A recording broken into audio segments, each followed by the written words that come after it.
আজকে থেকে আমার আবার যুদ্ধ শুরু। কি বলবো, সকাল সকাল উঠেছি, উঠে নিয়ে ছেলেকে ঘুম থেকে উঠিয়ে দিয়ে ওই যে ওকে মানে যেদিন স্কুল থাকবে সেদিন ঘুমই ভাঙবে না, আর যেদিন স্কুল না থাকবে সেদিন তো ভীষণ তাড়াতাড়ি উঠে যায়। কি বলবো, খুবই তাড়াতাড়ি উঠে যায়। এই কয়দিন যেহেতু স্কুল ছুটি ছিল, বাবা মহারাজ ঘুম থেকে 6টার সময় উঠে পড়েছে। আর আজকে যেহেতু স্কুল আছে 7:30 8টার দিকে ওর ঘুম ভাঙছে না। কী করব, তাড়াতাড়ি করে ওকে উঠিয়ে নিয়ে ফ্রেশ ট্রেশ করিয়ে এই কেবল স্কুলে ওর বাবা দিতে গেল। আর এত বৃষ্টি হচ্ছে শিলিগুড়িতে, কি বলবো। আমি এসেছি বাপের বাড়ির থেকে পরশুদিন এসেছি ছুটি কাটিয়ে। পরশুদিন এসেছি, ভীষণ বৃষ্টি আর জল কাদা একদম ভরে গেছে।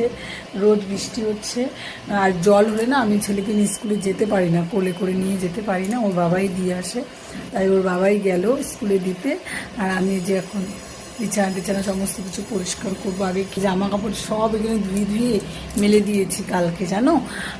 কতগুলো শুকিয়েছে আর কতগুলো ভেজা আছে, আবার আজকে কতগুলো, মানে রোজকার কাপড় চোপড় তো হতেই থাকে। কি করব, ধুতে তো হবেই। আজকে